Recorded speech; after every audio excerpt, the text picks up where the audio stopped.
ഇൻഫോസ്പെയറിൻ്റെ ഇന്നത്തെ ഡെയിലി അപ്ഡേറ്റ്സിലേക്ക് എല്ലാവർക്കും സ്വാഗതം. ഇന്ന് 2026 മാർച്ച് 17 ചൊവ്വാഴ്ച.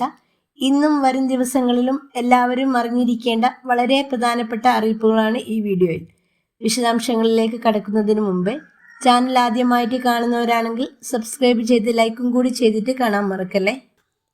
ഇന്നത്തെ ആദ്യത്തെ അറിയിപ്പ്, സംസ്ഥാനത്തെ ട്രാഫിക് നിയമലംഘനങ്ങളുടെ പേരിൽ പിഴ കുടിശ്ശികയുള്ള വാഹന ഉടമകൾക്ക് ഇതാ ഒരു സുവർണാവസരം. കുടിശ്ശികയുള്ള ചെലാനുകളിലെ പിഴത്തുകയുടെ പകുതി മാത്രം അടച്ച് കേസ് തീർപ്പാക്കാനുള്ള അനുമതി സർക്കാർ നൽകിയിരിക്കുകയാണ്. ഇത് സംബന്ധിച്ച് ഔദ്യോഗിക ഉത്തരവ് മാർച്ച് 15 പുറത്തിറങ്ങി.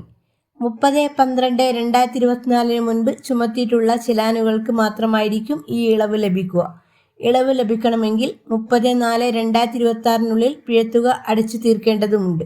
ഇളവ് ആനുകൂല്യം നേടുന്നതിനായി വാഹന ഉടമകൾ മോട്ടോർ വാഹന വകുപ്പിൻ്റെ ഔദ്യോഗിക പോർട്ടലായ services.mvd.kerala.gov.in വഴി രജിസ്റ്റർ ചെയ്യണമെന്നും മോട്ടോർ വാഹന വകുപ്പ് പുറത്തിറക്കിയ അറിയിപ്പിൽ വ്യക്തമാക്കുന്നുണ്ട്. വർഷങ്ങളായി അടിച്ചു തീർക്കാത്ത പിഴകൾ മൂലം വാഹനങ്ങളുടെ ഫിറ്റ്നസ്, RC പുതുക്കൽ, ഉടമസ്ഥാവകാശ കൈമാറ്റം എന്നിവ തടസ്സപ്പെട്ടിരിക്കുന്നവർക്ക് ഈ പുതിയ ഉത്തരവ് വലിയ സഹായമാകും. ക്യാമറ വഴിയുള്ള പിഴകൾ ഉൾപ്പെടുത്തിയിട്ടുള്ളവർക്കും ഈ ഇളവ് ബാധകമാകുമെന്നാണ് ലഭിക്കുന്ന സൂചന.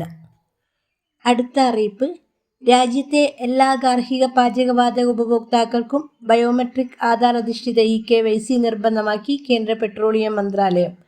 പശ്ചിമേഷ്യയിലെ സംഘർഷാവസ്ഥയെ തുടർന്ന് രാജ്യത്ത് പാചകവാതക വിതരണത്തിൽ കടുത്ത ക്ഷാമം നേരിടുന്ന സാഹചര്യത്തിലാണ് ഈ നടപടി. ഉപഭോക്താക്കൾക്ക് അതാത് ഓയിൽ മാർക്കറ്റിംഗ് കമ്പനികളുടെ മൊബൈൽ ആപ്പും ആധാർ ഫേസ് RD ആപ്പും ഉപയോഗിച്ച് വീട്ടിലിരുന്ന് തന്നെ ബയോമെട്രിക് വെരിഫിക്കേഷൻ പൂർത്തിയാക്കാവുന്നതാണ്.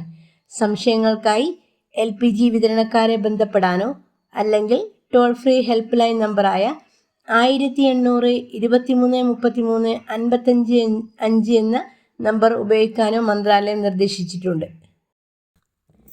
അടുത്ത അറിയിപ്പ്, മാർച്ച് മാസത്തിലെ സാമൂഹ്യ സുരക്ഷാ ക്ഷേമ പെൻഷൻ വിതരണം 2 മാസത്തേത് ഒരുമിച്ച് പ്രഖ്യാപിക്കാൻ സാധ്യതയുണ്ട്. ഏപ്രിൽ മാസത്തെ പെൻഷൻ കൂടി വിഷു, ഈസ്റ്റർ പ്രമാണിച്ച് മുൻകൂട്ടി വിതരണം ചെയ്യാനാണ് സാധ്യത. ഏപ്രിൽ മാസം തിരഞ്ഞെടുപ്പ് നടക്കുന്നത് കൂടി കണക്കിലെടുത്താണ് ഈ അറിയിപ്പുള്ളത്. മാർച്ച് മാസ പെൻഷൻ മാർച്ച് 25 ബുധനാഴ്ച വിതരണം ആരംഭിക്കും. അന്ന് വൈകുന്നേരത്തോടെ അക്കൗണ്ടുകളിലേക്ക് എത്തിച്ചേരുന്നതാണ്.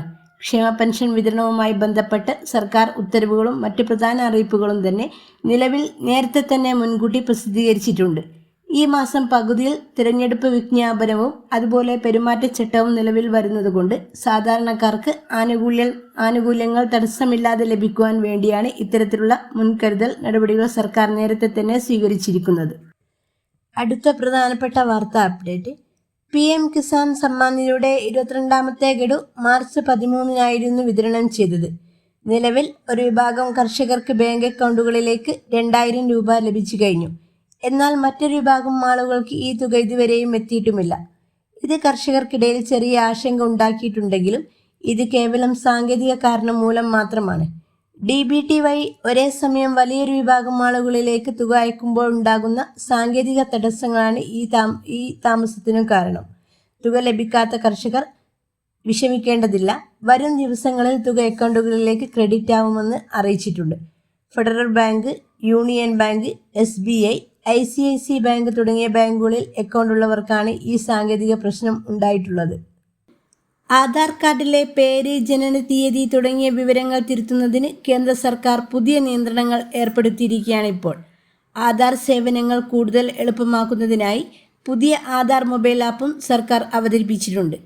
ഇന്ത്യയിലെ ഓരോ പൗരനും ഏറ്റവും പ്രധാനപ്പെട്ട രേഖകളിലൊന്നാണ് Aadhaar card. Banking, mobile SIM, സർക്കാർ പദ്ധതികൾ തുടങ്ങിയ നിരവധി കാര്യങ്ങൾക്ക് ആധാർ നിർബന്ധമാണ്. പലരുടെയും ആധാറിലെ പേര്, ജനന തീയതി, വിലാസം എന്നിവയിൽ തെറ്റുകൾ കാണാറുണ്ട്. ഇത് തിരുത്തുന്നതിനായി ആളുകൾ ആധാർ വിവരങ്ങൾ തുടർച്ചയായി അപ്ഡേറ്റ് ചെയ്തിരുന്നു. എന്നാൽ ഇപ്പോൾ കേന്ദ്ര സർക്കാർ ഇതിന് ചില പുതിയ നിയന്ത്രണങ്ങൾ കൊണ്ടുവന്നിരിക്കുകയാണ്. പുതിയ നിയമങ്ങൾ അനുസരിച്ച് ഒരാൾക്ക് ആധാർ കാർഡിലെ പേര് ജീവിതത്തിൽ 2 തവണ മാത്രമേ മാറ്റാൻ കഴിയൂ എന്ന് UIDAI അറിയിച്ചു. ജനന തീയതി ജീവിതത്തിൽ 1 തവണ മാത്രമേ തിരുത്താൻ അവസരം ലഭിക്കുകയുള്ളൂ. തെറ്റായ വിവരങ്ങൾ ആവർത്തിച്ച് മാറ്റുന്നതും തട്ടിപ്പുകളും തടയാൻ ഇത് സഹായിക്കുമെന്നാണ് അധികൃതർ പറയുന്നത്. എന്നാൽ വിലാസം മാറ്റുന്നതിന് നിലവിൽ പരിധിയില്ല. ആവശ്യമുള്ളപ്പോഴെല്ലാം തന്നെ വിലാസം പുതുക്കാവുന്നതാണ്. ആധാർ വിവരങ്ങൾ മാറ്റുമ്പോൾ ചില പ്രധാന രേഖകൾ നിർബന്ധമായും നൽകണം.